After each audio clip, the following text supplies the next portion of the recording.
حلقات تحفيظ القرآن، ونقول في منابرنا: احذروا أرباب العلمنة المنافقين والمنافقات والدواعش والبغاة والروافض ومثير الشبهات والشهوات.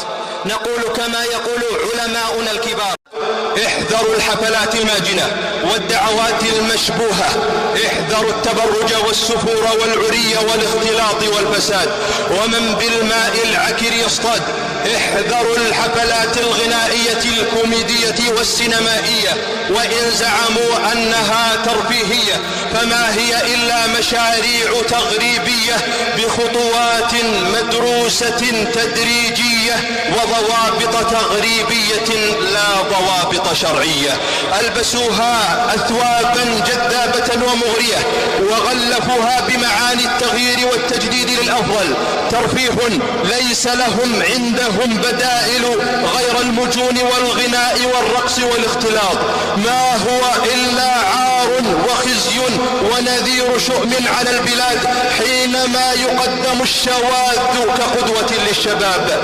أيها المترفون المترفهون، إنكم تنفقون أموال الناس على برامجكم التافهة بغير حق ولا فائدة، تنفقونها ثم تكون عليكم حسرة ثم تغلبون. نعم، ستغلبون في معركة القيم والأخلاق، سيغلبكم المجتمع الذي لا يزال ثابتا على دينه مهما تعثر أو ضعف.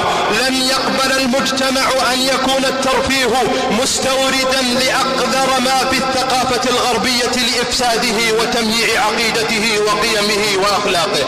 ستغلب برامجكم حلقات تحفيظ القرآن الكريم التي تحاربونها، ستغلبكم مآذننا السامقة التي تدوي الله أكبر الله أكبر كل يوم وليلة 5 مرات فتلامس أسماعنا وتسري في قلوبنا وتخالط